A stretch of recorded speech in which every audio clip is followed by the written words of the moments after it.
When we see a strike as such, obviously everybody is terrified of another game change in the Middle East. When we look at the United States striking Syria, a country so volatile, and everybody playing in that game field, do you think this stands the chance to escalate, and is that a strike that should have been taken? I hope that the situation would not deteriorate, but I believe that the attack was necessary, important, and send the right message, not only to Assad, but to the entire region, to those rogue states or terrorist organizations.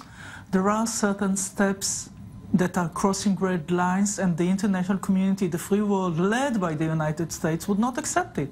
Have we gotten to this point, do you believe? Because in 2013, red lines were put in the sand, red lines that we saw after pictures of chemical attacks as well. Chemical weapons still exist, apparently, within Syria. How concerning is that? This is the next goal, the next task. It was agreed that all the chemical weapons would be taken out of Syria, and apparently it was not. And now what the international community, what the US and the Russian, I believe, should do is to take it out, to stop it. I mean, it is unacceptable to see these children, dying from gas. It's something that the international community, that no one can accept. And I think especially us sitting here in Israel, we know exactly. But this is also a moment. It is not just crossing red lines from moral perspective. I believe that this attack represents our moral values, but also interest.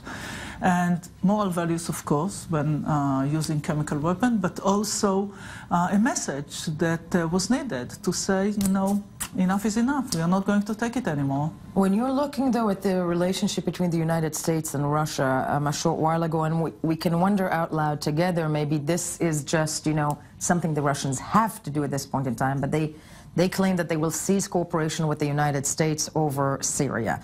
Isn't this a dangerous playfield of two, major powers over Syria? If they do not connect, if they do not share any type of agenda, Russia and the United States, where does that leave the region? I think that when it comes to chemical weapons, this is also the interest of Russia to stop it.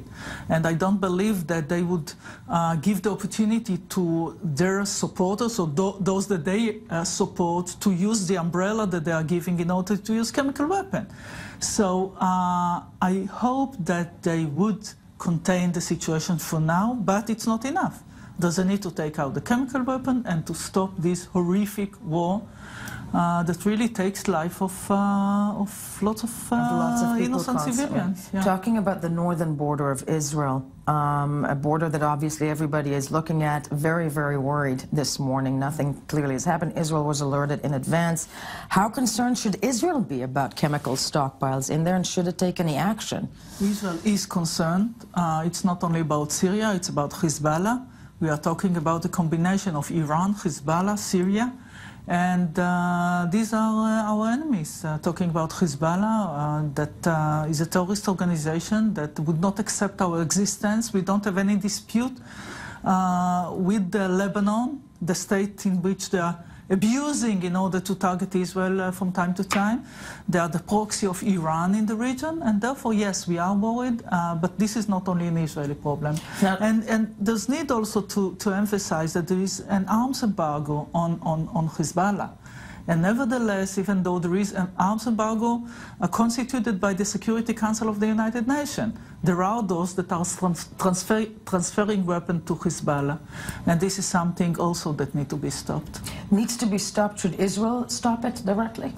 What Israel is doing, we are taking our own decision from time to time. Israel doesn't want to be involved in the internal situation in Syria, but like the entire world. I mean, just watching is something that breaks the heart. It's not only about interest, and this is why I fully support, like the Prime Minister, like others in Israel, the U.S. attack on the Air Force. The U.S. attack on the Air Force clearly garnering a lot of support, but we're not seeing any type of reactions like we saw in 2013, where Israeli citizens were getting all these gas masks. We don't think that we're heading that way. Yes, but chemical weapon was not used. Right. And now it was used, and this is why it's modern red line. And it's a message not only to those using unconventional chemical weapon, but also to Iran, to North Korea, that the world will not accept this. That the world will not accept this. Tzipi Livni. Well, as we said, a warning message, a low strike, so to speak. Former Israeli Foreign Minister Tzipi Livni joining me in studio this morning. As we said, a lot of reactions supporting the American action over Syria, and I thank you so much for joining us this morning.